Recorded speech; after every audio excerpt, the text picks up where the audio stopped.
Hello guys, bonjour, j'espère que vous allez très bien. Et moi aussi je vais très bien par grâce de Dieu. En fait, dernièrement j'ai eu à faire une vidéo concernant comment envoyer les colis de la Chine vers le reste du monde en fait. J'avais expliqué un peu en général le processus, comment ça se passait.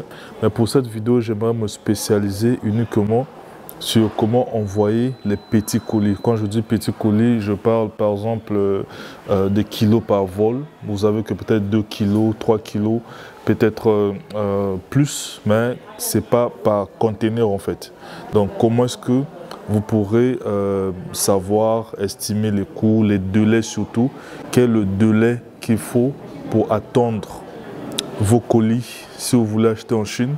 Généralement, il y a des gens qui ne comprennent pas toujours parce que cette vidéo que j'avais parlé sur l'envoi des colis, je ne m'étais pas vraiment focalisé sur ça. J'ai parlé en général, comment ça se passait, les différents moyens.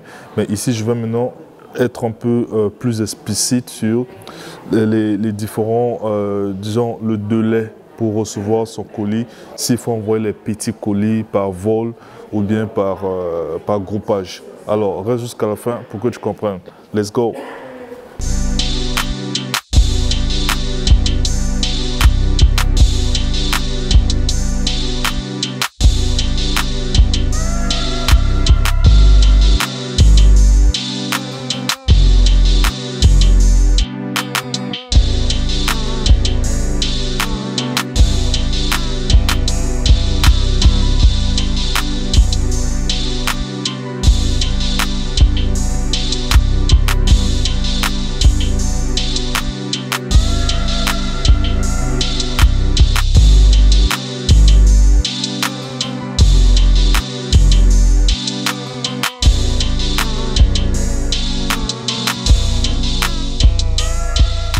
C'est parti, tel que je vous ai dit, on va rentrer un peu plus en profondeur en fait sur comment envoyer les kilos, comment envoyer les petits colis en fait, donc les petits kilos et tout. Je reçois beaucoup de gens qui me contactent, Monsieur Cardois s'il te plaît, c'est combien le kilo pour le Sénégal, c'est combien le kilo pour Dakar, enfin pour tel pays ou autre, pour la France, pour le Cameroun. Alors, je vais un peu expliquer d'abord comment est-ce qu'on détermine les kilos, comment est-ce qu'on détermine le prix par rapport au kilo, parce que nous avons tendance à comprendre que quand le colis fait 2 kilos, ça veut dire qu'on va payer que 2 kilos. Si le kilo est à par exemple 8 000 francs, ça veut dire qu'on va payer 8 000 fois 2. Mais ce n'est pas en fait comme ça qu'on calcule les kilos.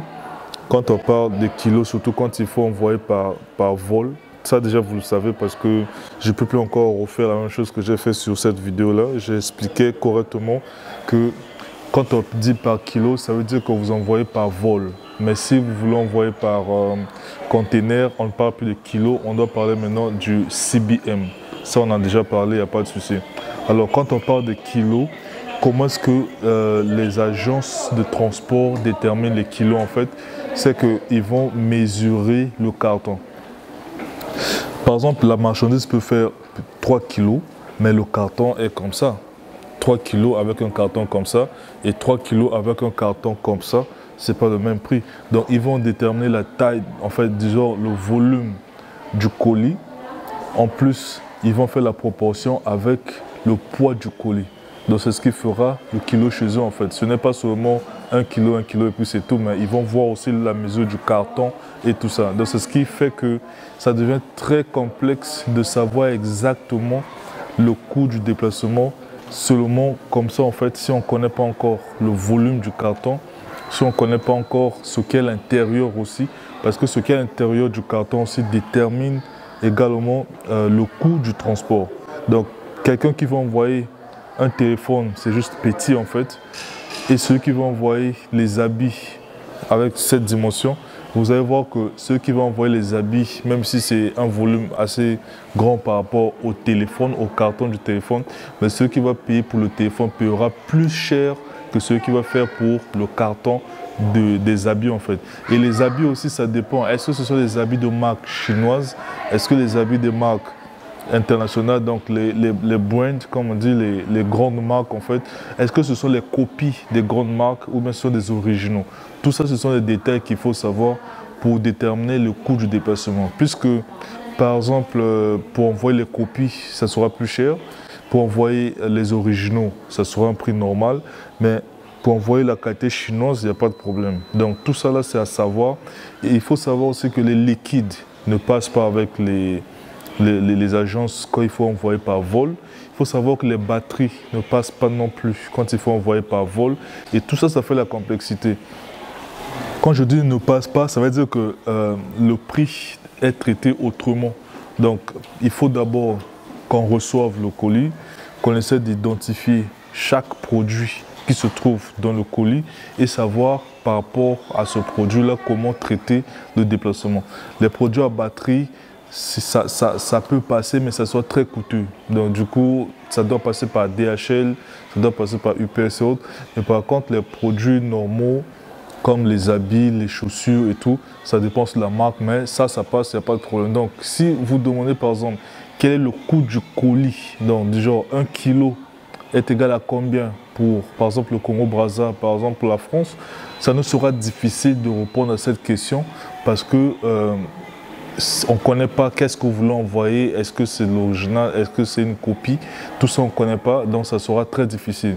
Et le volume aussi du colis aussi, on ne sait pas parce qu'on n'a pas vu ça en fait. Donc ce qu'il faut faire, c'est que si par exemple, tel que nous sommes, on peut d'abord recevoir. Bon, ça sera aussi difficile parce que je comprends aussi de votre côté que pour se lancer pour un commerce et tout, dans un commerce, il faut d'abord se rassurer de tous les frais, il faut savoir les frais d'expédition, il faut savoir le coût d'achat. Et puis en faisant la somme, on pourra savoir exactement combien dépenser. Ça, je vous comprends aussi. Mais la difficulté, c'est à ce niveau-là. Voilà pourquoi le moyen le plus bon, c'est d'abord de commencer d'en faire une première expérience, c'est-à-dire acheter, donc commander. La chose arrive, nous examinons ça et nous pourrons déterminer exactement quel est le coût du déplacement par rapport à ça. Ça peut être moins cher, ça peut être plus cher, mais ça vous servira de l'expérience. Après avoir eu cette expérience, prochainement, ça sera maintenant quelque chose que vous connaissez en fait. À moins que vous nous demandez une question par rapport à un produit que nous connaissons déjà, un produit que nous avons déjà envoyé, à ce moment-là, nous pourrons vous aider à donner ce prix-là. Mais si c'est un produit qu'on n'a jamais envoyé et tout, ça sera difficile pour savoir le prix et donc presque impossible. Il faut d'abord qu'on reçoive et puis on pourra déterminer. Ça, c'est ça. Ben, le moyen le plus sûr, le moyen pour éviter tout ça, c'est par CBM, donc c'est par conteneur. S'il faut envoyer la marchandise par conteneur, je pense que ça va échapper un peu à plusieurs questions, les histoires du volume. Mais en dehors des produits, de certains produits, j'ai même fait cette vidéo pour expliquer quels sont les produits qui étaient difficiles à envoyer même par conteneur. Il y a par exemple les produits comme les carreaux, ce sont des produits qu'on traite différemment. Parce que ça pèse, ça prend du tonnage, même si ça prend un CBM, mais le tonnage, ça sera assez. Donc, l'agence qui fait le groupage ne peut pas perdre parce que un conteneur, c'est 28 tonnes. Même si c'est 20 pieds ou 40 pieds, c'est toujours 28 tonnes. Donc, par exemple, je prends l'agence qui a, par exemple, un conteneur de 40 pieds et que c'est 28 tonnes. 40 pieds à 68 CBM.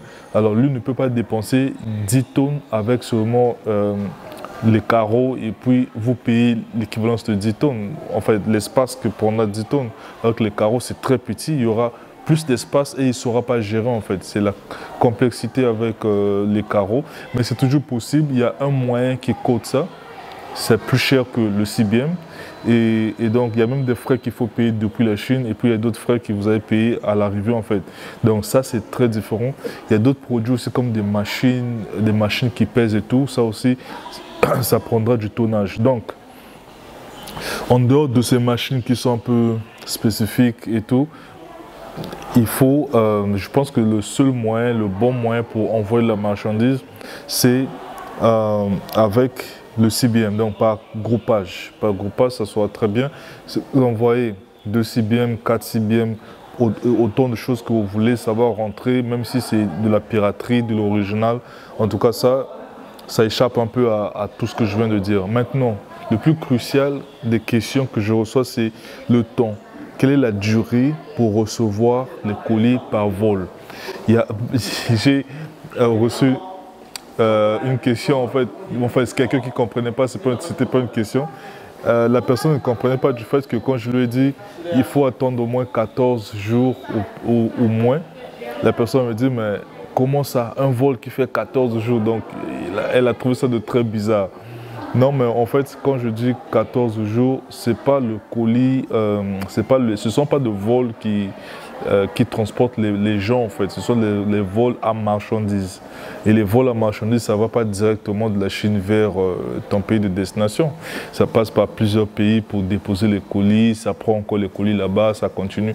Donc ça fait le tour, en fait. Et c'est ce qui fait que le pays, ton pays de destination, si c'est par exemple à la dernière position, alors ça pourrait même dépasser les 14 jours.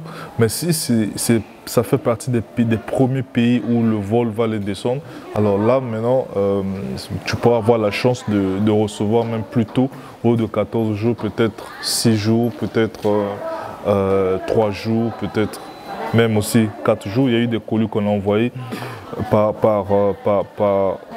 vol, ça a fait seulement 4 jours, c'est arrivé en fait. Donc, ce qui veut dire que ça dépend de la position que ça prendra. Mais en dehors de ça, il faut déjà savoir qu'en Chine, il y aura encore les jours que ça va prendre.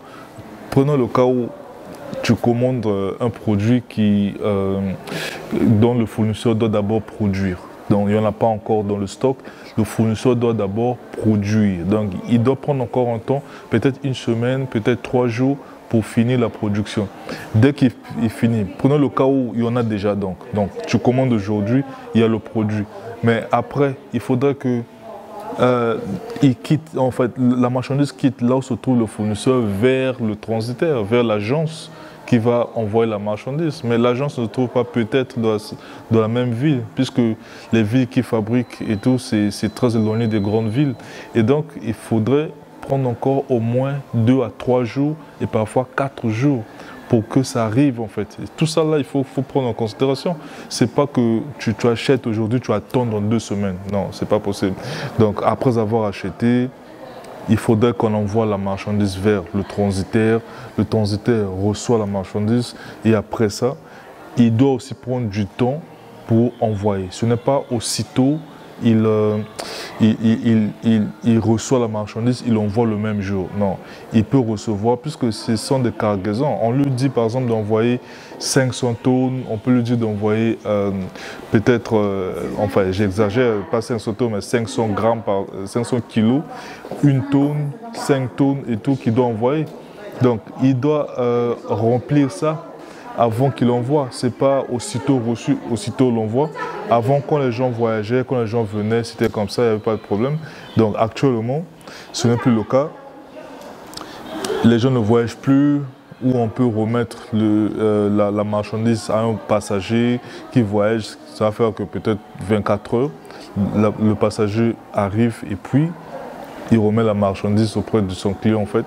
Mais actuellement, c'est maintenant par vol à kilo, vol à cargaison. À ce moment-là, il faudrait que le transitaire, vu qu'il a déjà acheté ses kilos auprès d'Éthiopiens par exemple, il a acheté peut-être 2 tonnes. Ces 2 tonnes doivent être remplies. Et ça peut faire 2 semaines, ça peut faire 1 semaine, ça peut faire 1 journée. Ça dépend du trafic, ça dépend des clients qu'il en a en fait. Plus il a les clients, plus il va remplir ça vite, plus ça va partir. Et à ce moment-là, on peut compter maintenant les autres jours pour que ça parte. Donc c'est un peu ça. Dire que dans combien de temps je vais recevoir la marchandise, si on te dit que dans 5 jours, si on te dit que c'est dans 14 jours, ce sont juste des estimations qu'on donne. Ce ne sont pas des délais réels que vous allez dormir, vous comptez des jours. Ah, 14 jours c'est atteint, mais je n'ai pas reçu mon colis. Non, il faudrait que tu comprends que c'est juste des estimations parce que même le transitaire lui-même ne peut pas contrôler la marchandise s'il a déjà remis à Éthiopienne. Donc quand ça va, ça fait des tours et tout. Lui ne fait que suivre comment est-ce que ça va, mais il ne peut pas contrôler. Il ne peut pas savoir que ça va arriver tel jour. Il peut savoir l'estimation, mais il ne saura jamais exactement quand ça va arriver. Et aussi, il ne peut pas aussi contrôler quand est-ce qu'il va envoyer la marchandise. C'est quand il reçoit beaucoup qu'il pourra aussi envoyer beaucoup. Donc c'est ça. Donc moi je vous dis toujours la vérité en fait, c'est que ce n'est pas quelque chose que on peut savoir exactement. C'est un peu ça. Donc quand on vous dit c'est dans 14 jours, c'est dans 10 jours, ne dormez pas pour attendre les 10 jours pour recevoir. Si ça arrive, tant mieux. Mais si ça n'arrive pas, continuez de patienter, vous allez toujours recevoir. Donc c'était ça. Merci beaucoup si tu m'as suivi avec attention. J'espère que tu m'as vraiment compris. Mais s'il y a encore d'autres questions, n'hésite pas de me laisser dans les commentaires. Comme ça, on pourra encore beaucoup plus parler. Merci beaucoup et à bientôt.